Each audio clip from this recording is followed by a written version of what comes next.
Հայաստանցիների գերակշիռ մասը շուրջ 72% մտադիր են մասնակցել խորհրդարանական ընտրություններին։ Նման եզրակացության են հանգել հասարակական կարծիքի ուսումնասիրության համառուսաստանյան կենտրոնի փորձագետները անցկացրած հարցման արդյունքում։ Ինտերֆաքսի փոխանցմամբ ռուսաստանյան սոցիոլոգները Հայաստանում արձանագրել են ներկա վիճակից դժգոհ մարդկանց բավականին բարձր ցուցանիշ։ Այսպես հարցվածների շուրջ 78%-ը դժգոհ է երկրում տիրող իրավիճակից, իսկ ամեն երկրորդը հարցվածների շուրջ 51%-ը ասել է, որ իրավիճակը վատացել է հատկապես վերջին տարիներին։ Հայաստանցիներն ամենից շատ դժգոհել են գործազրկությունից, հարցվածների շուրջ 45%-ի կարծիքով աշխատանք գտնելը շատ դժվար է, 22%-ը բողոքել է ճանապարհներից, 13%-ն էլ աղքատությունից։ Ուշագրավն այն է, որ նշված ցուցանիշներով հանդերձ, ըստ ռուսաստանյան կենտրոնի Կարեն Կարապետյանի ղեկավարած կառավարության գործունեությունը դրական է գնահատել Հայաստանում հարցվածների շուրջ 77%-ը, բացասական են գնահատել միայն 12%-ը։ Ռուսաստանցի սոցիոլոգները նաև պարզել են, որ Հայաստանի բնակչության զգալի հատվածը շուրջ 71%-ը ուշադրությամբ հետևում է նախընտրական քարոզարշավին։ Հարցումն անցկացվել է 1600 հայաստանցիների շրջանում հանրապետության տարբեր բնակավայրերում փետրվարի 22-ից 26-ը։ Հասարակական կարծիքի ուսումնասիրության համառուսաստանյան կենտրոնի տվյալներով քարոզարշավին մասնակցող քաղաքական ուժերի շրջանում ներկայումս ամենաբարձր վարկանիշն ունի Ծառուկյան դաշինքը շուրջ 26%, իսկ երկրորդ հորիզոնականում ՀՀԿ-ն է 19%-ով։ Ինտերֆաքսը սակայն նկատում է, չնայած հանգամանքին, որ այս հարցման անցկացման պահին Ծառուկյան դաշինքի վարկանիշը 7 կետով ավելի բարձր էր հանրապետականի վարկանիշից, այդուհանդերձ ռեյտինգային կարգով ընտրությունների պարագայում այս երկու քաղաքական ուժերի վարկանիշները գրեթե հավասարվում են։ Ծառուկյան դաշինք 25%,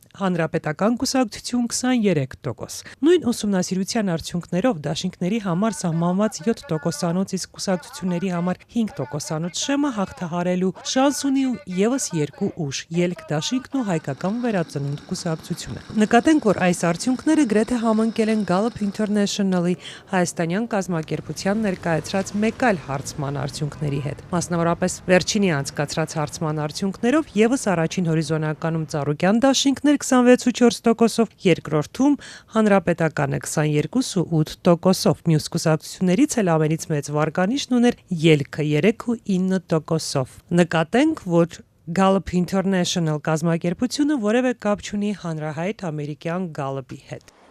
Ռուսաստանցի հայտնի լրագրող ու մեկնաբան Բորիս Տումանովը վերապահումով է վերաբերում հասարակական կարծիքի ուսումնասիրման կենտրոնի տվյալներին։ Касательно ВЦИОМа, я подозреваю, что ВЦИОМ работает в тесной связи с Кремлем. Նրանք ուղղակի կապի մեջ են Կրեմլի հետ, պատահում է, որ իսկապես քչից շատից օբյեկտիվ հարցում են անցկացնում, սակայն հազվադեպ։ Ես իմ գործունեության մեջ օգտվում եմ ՎՑԻՕՄ-ի տվյալներից, երբ ինձ անհրաժեշտ է լինում հասկանալ, թե ինչ նպատակներ է հետապնդում իշխանությունը։ Նրանք ճիշտ արդյունքներ են հրապարակում միայն ոչ կարևոր հարցերի շուրջ։ Какие цели преследует власть? Հայաստանի սոցիոլոգների ասոցիացիայի ղեկավար Գևորգ Պողոսյանը ընդհակառակը վստահում է ռուսաստանյան կենտրոնի հրապարակած տվյալներին։ Հնարավոր է, մեր տվյալներով իրենք շատ մոտ էին,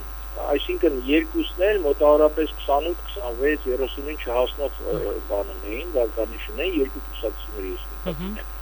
Այն դեպքում, երբ մնացածները հազիվ 15-ի 6 չկար,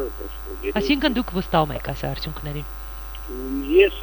համարում եմ, որ այո, որտեղ մեր տվյալներին շատ մոտ է։ Հավելեմ, հասարակական կարծիքի ուսումնասիրության համառուսաստանյան կենտրոնը ՎՑԻՕՄ-ը Հայաստանում հարցումներ էր անցկացրել նաև 2013-ի նախագահական ընտրությունների նախօրեին, արձանագրելով, որ Սերժ Սարգսյանի վարկանիշը 47% է, իսկ Ռաֆի Հովհաննիսյանինը 28%։ Ընտրությունների արդյունքում ըստ Հայաստանի կենտրոնական ընտրական հանձնաժողովի Սերժ Սարգսյանը ստացավ քվեների ավելի քան 58%, իսկ Ռաֆի Հովհաննիսյանը ավելի քան 36%։ Love. Совсем не спасибо. Love.